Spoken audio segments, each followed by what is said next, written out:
Hi friends, welcome back to my YouTube channel Chaitra vlogs. ಈ ವಿಡಿಯೋದಲ್ಲಿ ನಾನಿವತ್ತು ನಮ್ಮ ಪಾಪುಗೆ 3 ಮಂತ್ಸ್ ಕಂಪ್ಲೀಟ್ ಆಗಿದ್ದರಿಂದ ಫೋಟೋಶೂಟ್ನ ಮಾಡಿದ್ವಿ.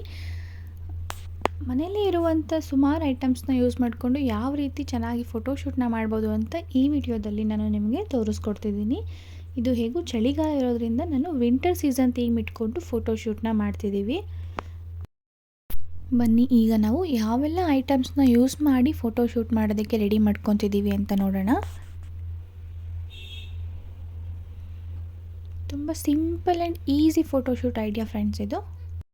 ನಾನು ಈ ವಿಂಟರ್ ಥೀಮ್ ಮಾಡೋದಕ್ಕೆ ಯೂಸ್ ಮಾಡ್ತಿರೋವಂಥ ಐಟಮ್ಸ್ ಪ್ರತಿಯೊಬ್ಬರ ಮನೆಯಲ್ಲೂ ಇದ್ದೇ ಇರುತ್ತೆ ಫ್ರೆಂಡ್ಸ್. ಹೊರಗಡೆಯಿಂದನೇ ತೊಗೊಂಡು ಬಂದು ಮಾಡಬೇಕಂತ ಏನೂ ಇಲ್ಲ. ಮನೇಲಿ ಏನಿದೆಯೋ ಅದನ್ನೇ ಯೂಸ್ ಮಾಡಿಕೊಂಡು ನೀವು ಈ ಥೀಮ್ ಮಾಡಿದ್ರೆ ತುಂಬ ಚೆನ್ನಾಗಿ ಬರುತ್ತೆ. ನಾನಿಲ್ಲಿ ಪಾಪು ಸ್ವೆಟರ್ಸು, ಸಾಕ್ಸು ಮತ್ತು ಕ್ಯಾಪ್ನ ಯೂಸ್ ಮಾಡ್ತಾ ಇದ್ದೀನಿ. ಜೊತೆಗೆ ಅಕ್ಕಿ ಮತ್ತು ಬಾದಾಮಿನ ಯೂಸ್ ಮಾಡಿದ್ದೀನಿ. ಇದು ನೋಡಿದ್ರಲ್ವ, ಈಗ ಕ್ಯೂಟಾಗಿರುವಂಥ ಸ್ನೋಮ್ಯಾನ್ ರೆಡಿ ಆಯಿತು.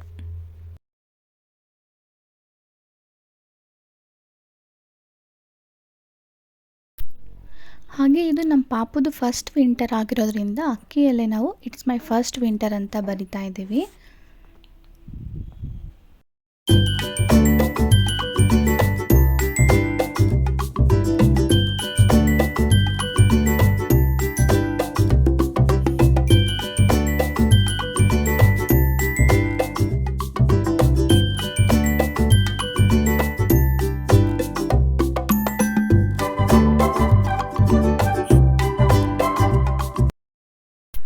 ನೋಡಿ, ಈ ರೀತಿ ಬರೆದಾದ್ಮೇಲೆ ನಮ್ಮ ಪಾಪುದು ಎಕ್ಸ್ಟ್ರಾ ಸ್ವೆಟರ್ ಇತ್ತು. ಆ ಸ್ವೆಟರ್ನ ಕೂಡ ಇಲ್ಲಿ ಇಡ್ತಾ ಇದ್ದೀನಿ.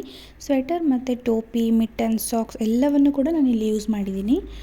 ಇದಾದಮೇಲೆ ನಾವು ನಮ್ಮ ಪಾಪುಗೆ ಬ್ಲೂ ಕಲರ್ ಡ್ರೆಸ್ ತೊಗೊಂಬಂದಿದ್ವಿ. ಆ ಡ್ರೆಸ್ಸಲ್ಲಿ ಪಾಪು ಅಂತೂ ತುಂಬ ಕ್ಯೂಟಾಗಿ ಕಾಣ್ತಾ ಇದ್ದ.